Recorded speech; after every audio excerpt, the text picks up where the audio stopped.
Hello friends, તો આજે આપણે બનાવીશું એકદમ ટેસ્ટી પૌવાનો નવો નાસ્તો। તો આ ઉપરથી ક્રિસ્પી ને અંદરથી સોફ્ટ અને 1.5 કપ પૌવા લઈ લઈશું અહીં આગળ આપણે, અને એને 2 થી 3 પાણીએ ધોઈ લેવાના છે પૌવાને પાણી એડ કરીને, જેથી આ રીતનું વ્હાઈટ પાણી નીકળી જાય બધું।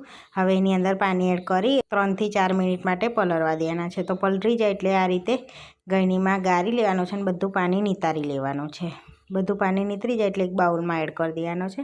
પછી એને છૂટા કરી લેવાના છે। તો મરચાંની પેસ્ટ, આદુની પેસ્ટ એડ કર, સૂકી વલિયારી એડ કરવાની છે એની અંદર, ધાણા જીરું પાવડર, લાલ મરચું એડ કરીશું, હળદર એડ કરીશું ચપટી, સ્વાદ પ્રમાણે મીઠું એડ કરવાનું છે, ગરમ મસાલો એડ કરીશું અને 2 ટેબલસ્પૂન જેટલી ખાંડ એડ કરવાની છે। ધાણા અને લીંબુનો રસ ટોટલી ઓપ્શનલ છે ખાંડ એડ કરવી।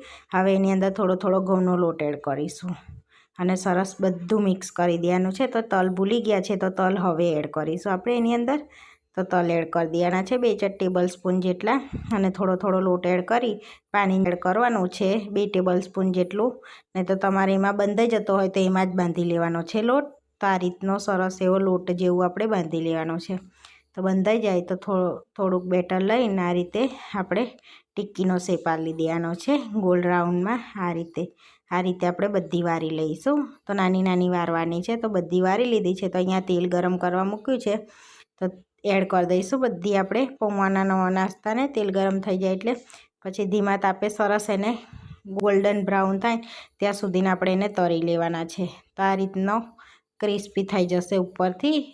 તો હવે તેલ તળાઈ ગયા છે તો તેલમાંથી કાઢી લઈશું આપણે। તો આ રીતે બધા તળી લીધા છે। તો સૌ તો અહીં આગળ આપણે પ્લેટમાં સર્વ કરી લેવાનું, ટોમેટા કેચઅપ અને ગ્રીન ચટણી સાથે સર્વ કરીશું।